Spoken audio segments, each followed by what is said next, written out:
My name? Let me not expose myself too much. Just know that I'm a Joburg girl who thought she'd seen everything until I met him online. You know how it is. You're bored, you're scrolling, you're lonely, and suddenly a handsome stranger likes your picture. His profile was perfect. Not too perfect, just perfect enough to feel real. He called himself Luyanda, stocky build, clean haircut, smiled with dimples, said he was an IT consultant.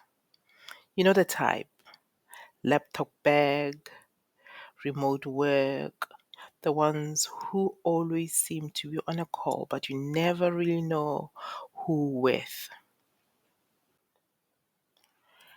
He wasn't a slay king, he wasn't flashy, just neat, stable, safe.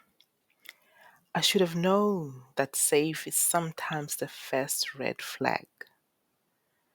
We spoke for weeks, voice notes every morning, lunch call every day, video call. Hmm, you always had an excuse. Ah, babe, network is bad. Babe, I'm at a client. Babe, my camera is broken. Camera broken for 6 weeks? Me, I ignored it because shame, that voice.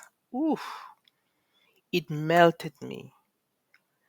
Deep, calm, manly, the kind that makes you want to confess your childhood traumas. Then one Friday night he said, babe, I want to see you. Let's meet tomorrow. I'm taking you out. Hibo, my heart did devotion. Saturday, I put on my best dress, did my brows properly, curled my wig, sprayed perfume like I was baptizing myself in Dior. He said he'd send an Uber because my car is in full service. Another red flag. I archived it with the others. The Uber arrives, an older Corolla with windows that didn't open.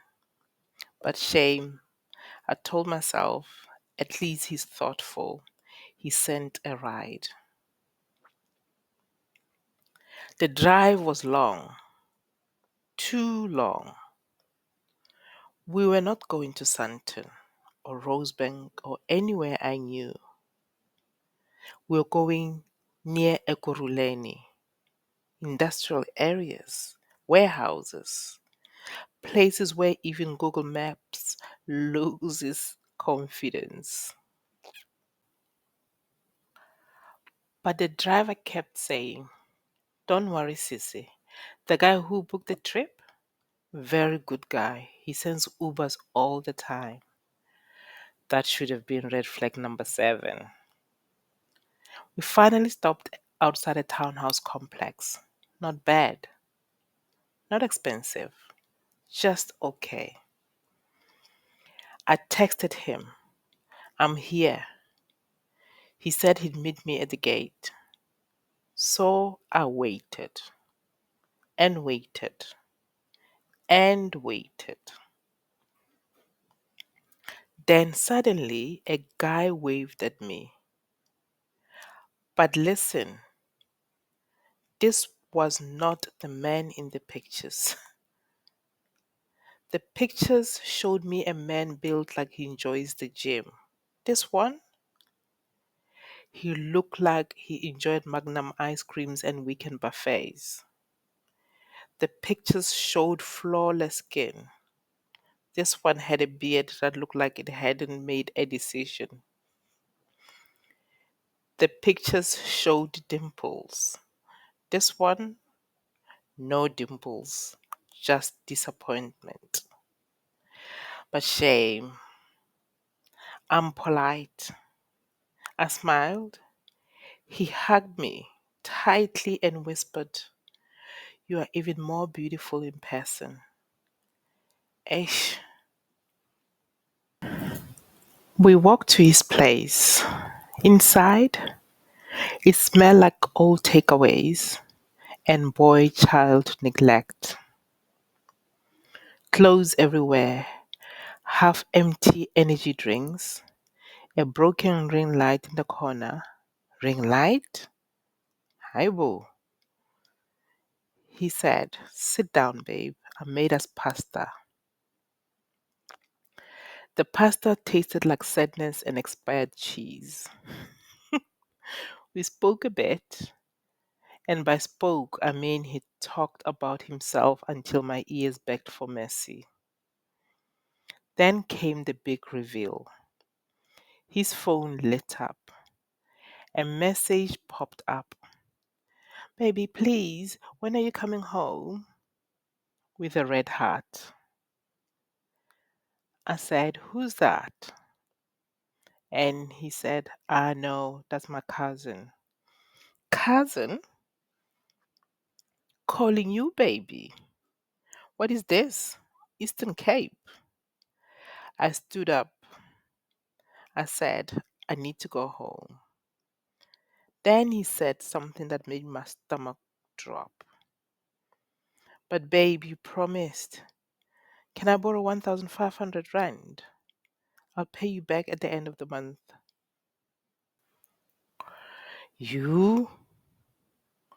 So this was the mission. Not love, not romance, just vibes, lies, and a soft loan request. I told him no. He got irritated, said I was acting fancy, said women use men for food all the time. Imagine food that tasted like depression. Then he said, "Can you at least request your own Uber?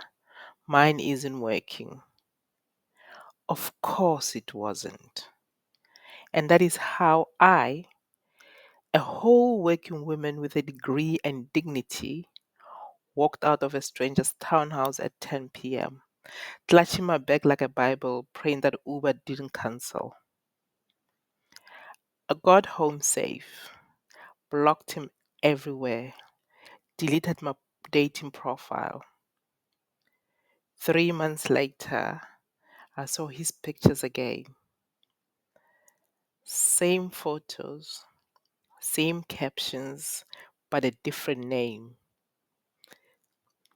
This time he was Tabo, a mechanical engineer. How many women had he trapped? How many had he scammed? Maybe he'll be caught one day. Maybe he won't. All I know is this: when online dating goes wrong, it goes very wrong. And sometimes the biggest red flag is the one you wanted to believe in. This is Mamela Sunday Secrets. See you again next Sunday.